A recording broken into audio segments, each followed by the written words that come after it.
Bom, acabamos de ouvir a palestra do Fábio Rocha e muito nos chama a atenção, Fábio, estar aqui no auditório só de mulheres, né, num evento predominantemente para mulheres, 4 dias de evento, e você foi um dos entrevistados, um dos convidados para palestrar e deu um show trazendo dados muito importantes. E você, como um gestor de pessoas, né, tem uma empresa inclusive de consultoria nesse sentido. Você falou coisas muito importantes ali sobre nós mulheres, que dentro desse mercado, desse mundo dos negócios, a situação mais difícil talvez para a gente não é nem empreender, é encontrar uma ambiência de seriedade para acolher uma mulher empreendedora, uma mulher que esteja dentro de um cenário político, uma mulher que esteja dentro do cenário de literatura ou do cinema. Para nós há um peso maior na consolidação das nossas respectivas carreiras. Eu queria que você reproduzisse algumas das suas falas aqui, porque você falou com muita propriedade e eu acho que encantou a todas as mulheres, que ao final você foi ovacionado, literalmente. Tudo bem, Fábio? Tudo bem, Olga. Obrigado. A maravilha de mais nada de reencontrar. Como a Rosema acabou de dizer aqui nos bastidores, Isso é uma grande marca, temos uma grande admiração pela sua linha de trabalho. Já agradeço mais uma vez aqui oficialmente o convite da Julie, CEO da Mush. E a primeira mensagem que eu quero trazer é que sim, os desafios são enormes, as mulheres continuam enfrentando desafios enormes, mas o mundo demanda, o mundo deseja, o mundo precisa do mindset feminino, do modelo mental feminino. Quando a gente fala de um mundo diverso, quando a gente fala de um mundo mais solidário, quando a gente fala de um mundo mais equilibrado em termos de questões ambientais, quando a gente fala de melhores ambientes da empresa, quando nós falamos da necessidade de desenvolver pessoas e novos líderes, efetivamente o modelo feminino está aí estabelecido. Modelo feminino não quer dizer que obrigatoriamente eu tenha que ser mulher para ter esse modelo, mas está naturalmente pelas características genéticas, científicas e pela própria história da mulher, da diversidade de papéis, ela está muito mais propensa para exercer esse tipo de papel. Então, quando a gente fala, por exemplo, no multitask ou multicompetência, é a cara da mulher. A mulher sempre desenvolveu muitos papéis, né, e paralelos. Ela nunca se dividiu trabalho e vida pessoal. Ela tinha que cuidar de tudo. Simplesmente dá conta de tudo. Posso contar um depoimento aqui ao vivo e a cores, momento terapia com Olga Goulart aqui na Eureka, tá? Minha ex-mulher começa a trabalhar e ela diz assim, tenho que organizar as coisas, porque segunda eu volto a trabalhar depois de 2 anos, se eu não me engano. Minha filha tinha nascido, Maria Clara. E eu fiquei sem entender, né? Eu disse, meu Deus, o que é que ela tem que organizar, né? O quê? E aí ela começou... Se não houver essa organização, a gente não dá conta. Não, e também aí ela começou a citar a agenda dela, eu comecei a ver que a agenda dela estava muito mais pesada que a minha, que é uma agenda de louco de trabalho. Ela tinha um balé, ela tinha não sei o que lá, ela foi citando uma lista, Olga. Então, na verdade, eu quero trazer que, sem dúvida nenhuma, o preconceito é enorme, né? Os homens ainda estão no poder e homens com uma mentalidade muito atrasada, muito conservadora, tá? Ao mesmo tempo com muito medo. O que foi dito aqui, não só na minha palestra, mas nas outras palestras, é verdade. Mulheres que eu chamo de verdadeiros diamantes estão sozinhas, porque os homens não conseguem acompanhar o seu nível de maturidade, o seu nível de independência. Ao mesmo tempo, esse binômio força-fraqueza, as mulheres têm esse binômio, o mundo é híbrido, então eu concordo, mas eu diria que cada vez mais nós talvez tenhamos um cenário no futuro, Olga, e é bom que fique aqui registrado, que vocês vão ter que nos resgatar. Você vai dizer, mas Fábio, depois de, como disse uma amiga minha, numa palestra maravilhosa que a Mayara Liberato fez, falando sobre equidade. Maravilhosa, Pronto, Mayara. você conhece bem, Mayara está fazendo um trabalho fantástico, falando da cultura invisível, essa relação homem-mulher.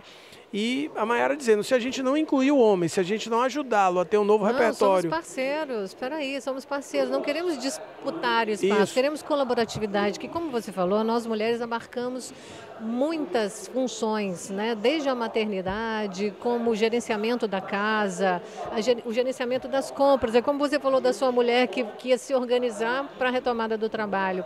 A gente tem que ter um plano de organização mental muito eficiente, porque a gente tem que anotar o que a família precisa para botar na geladeira, ir fazer o supermercado, voltar com as coisas, organizar tudo. Tudo da casa precisa seguir um fluxo para que o tempo seja suficiente para atender a todas as necessidades de filhos, do marido, do trabalho.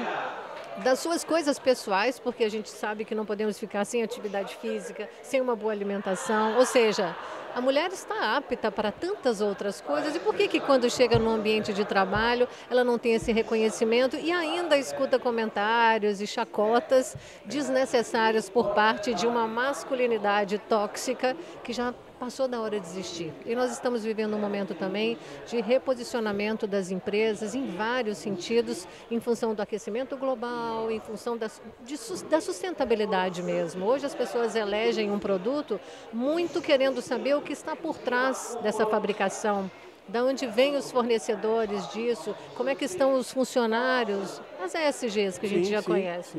Então eu acho que essa mudança histórica que nós estamos passando por ela, a mulher vai assumir um papel muito mais importante. É uma impressão que eu tenho, e você? Eu queria trazer 2 elementos. Primeiro, para corrigir, para não ter problema com a namorada, ex-mulher, tá? Até porque tem quase o mesmo nome. A diferença é que a segunda é Isabela com 2 L's. Coisas do destino, bem que tem 2 L's, senão você... Senão ia ser uma confusão, né? Mas sem problema. O primeiro dado que é real, né, é que, por exemplo, as mulheres, quando ocupam posições de CEO, vide a Julie que está aqui, da Muss, as empresas chegam a performar, às vezes, 70% mais do que quando tem o CEO homem.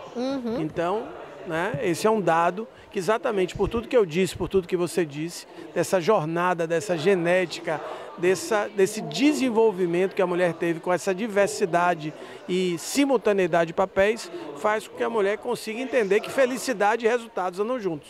Que um bom ambiente, saúde mental, qualidade de vida e performance e produtividade andam juntos. O modelo masculino é um modelo muito cartesiano e ultrapassado, que é como ele se desconectasse o intangível do tangível. Isso. Então esse é um dado, significa que cada vez mais as mulheres estão ocupando posições, mesmo encontrando barreiras, tá?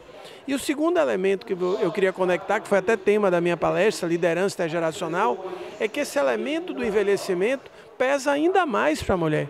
As mulheres de uma determinada faixa etária se tornam invisíveis, sem serem visíveis. Nós falamos, eu e Rosema falamos sobre esse filme Substância, a importância dele, porque de tantas cobranças que há sobre uma mulher, ainda assim, esse padrão estético, por que nós temos que atender a esse padrão estético? Por uma decisão nossa ou por uma exigência de padrões? Olha, eu com muito jovem ainda, que eu considero 40 anos ainda muito jovem, mas eu me lembro que quando eu fiz 40 anos, eu deixei de fazer alguns trabalhos e sabia que as empresas estavam dizendo que eu estava velha. E assim, eu estou colocando um exemplo próprio, mas esse é um exemplo para muitas mulheres. Sendo que a nossa maturidade é um papel importantíssimo na nossa construção laboral nessa fase, esse raio de atuação que nós temos, nessa antena tão apurada, aprimorada que nós temos, ela pode ser ainda mais aproveitada nessa fase madura, que é a fase da menopausa, é a fase que você enfrenta ninho vazio, que a gente enfrenta obrigatoriamente mudança de carreira, às vezes fim de relacionamento, né? E por que a gente não consegue suavizar Queria isso? trazer 2 elementos, né? E com toda humildade, porque eu sei que as mulheres são seres plenos, mas a minha convivência com essas mulheres maravilhosas em diversas fases e dimensões da minha vida, de uma certa forma, consegue fazer com que eu tenha um olhar mais sensível e que eu tenha trazido o feminino para a minha forma de ser. Primeiro, as mulheres se ajudarem, se apoiarem. Muitas vezes o que a gente encontra nas organizações são as mulheres não se apoiando, não dando as mãos. Exato, uma rivalidade, inclusive. Exatamente. Então eu queria dizer para as suas amigas, né, e eu brinco muito com isso, aquela coisa quando uma encontra com a outra e diz amiga, e esse amiga não é tão genuíno, né? Então seja com suas amigas, seja com as mulheres da sua família, seja com as mulheres da organização, da sociedade como um todo, dos partidos políticos, dos movimentos sociais, dos movimentos religiosos, da comunicação e da mídia, que influencia tanto, as mulheres precisam estar mais unidas, tá? Porque muitas vezes elas acabam, de maneira intencional, não reforçando essas cobranças. Eu acho que a rede social ajudou muito. Sem dúvida, a rede social potencializa tudo. O que é a rede social no bullying? Ela potencializa. Então ela potencializa tudo. Eu olho está para o bem ou para o mal, para o bem ou para o mal, né? O segundo aspecto é que eu uso uma frase, eu falei na palestra, não brigue com sua essência, gerencie a sua essência. O não brigar a sua essência é entender que você tem um DNA, tem uma tem características predominantes. Em vez de você sofrer ou apenas celebrar aquilo, eu preciso gerenciar melhor a minha essência, que é potencializar as forças e minimizar ou eliminar as fraquezas. Isso vale para a mulher. A mulher faça esse exercício constante, não de cobrança, mas de releitura profissional, de releitura dos seus ativos, de autoconhecimento constante e foque em potencializar suas forças e não ficar olhando para as fraquezas. E entendendo que sim, as barreiras existirão, mas cada dia mais, e eu posso dizer isso, eu tenho várias carreiras, eu tenho várias histórias, professor de pós-graduação há mais de 20 ou 25 anos, palestrante no Brasil todo, consultorias de organizações variadas, e seja na sala de aula, no estádio de futebol, em muitos espaços a gente vê reduzir a presença masculina. Exatamente. A gente vê o homem escondido por trás, sabe Deus de quê? E uma coisa que eu aprendi com a Maiara, sua colega que se admira tanto, é que muitas vezes o próprio sistema masculino faz que o homem não evolua. E com que que lhe cause estranheza também o êxito profissional de uma mulher, quando na verdade isso é absolutamente normal. Entre um casal, por exemplo, pode ser que um esteja no momento melhor da carreira e está tudo certo. O importante é celebrar. E você usou o termo-chave, parceria, né, de fato. Ser capaz, e o César falou isso muito bem, de lidar com mulheres poderosas. Para mim, toda mulher é poderosa, né? Independente da sua caminhada, por essa essência, mas sem dúvida nenhuma, é fundamental que você também olhe que ambientes são esses. Existem ambientes e ambientes, existem organizações e organizações, existem parceiros ou parceiras e parceiras. Então, na verdade, você busca aquilo que está mais afeito a esse seu grau de desejo. Ou seja, em vez de você exigir de si mesmo, exija do mundo, exija do outro. Exatamente. Tá? A gente consegue até equilibrar muitos pratos, mas quando cair um, antes que ele caia, delegue. Você pode fazer sua equipe e crescer muito. Fábio, eu já queria que você pegasse assim, os melhores insights das suas palestras Brasil afora e já deixasse umas pílulas para a gente da Rádio Eureka, porque eu acho que esse alimento para a alma das mulheres, né, para um empreendedorismo feminino, ele tem que ser constante, essa injeção de ânimo. Eu adorei encontrar você por aqui. O dia que você estiver disposto, mande áudios para a gente com dicas muito boas que nós vamos soltar aqui na Rádio Eureka. Nós queremos ver a mulher ocupando um papel que ela está apta a ocupar e como parceira, conforme nós falamos aqui, e não como disputa de espaço. É só preencher bem esses espaços que nós estamos vivendo uma mudança planetária importante. Quanto melhor nos prepararmos para ela, melhor para todo mundo, né? Prazer grande revê-la, estou sempre à disposição. Eu queria fazer aqui uma homenagem a 3 mulheres maravilhosas. Ela vai incluir 4, tá? Primeiro começar por minha irmã Karine, doutora Karine, minha mãe que já faleceu há muito tempo, dona Adileia, minha avó Melina da Gama Rocha, que me ajudou a me criar, tá? E minha madrinha Magda Helena. Então, aí você foi lá no útero, tá você tirou toda a força que você precisava. Obrigado às mulheres por tudo que fizeram e fazem a minha vida. E um beijo especial para a dona Isabela. Fábio, querido. Muito obrigada, viu? Prazerzão te ver. Eu também. Sucesso.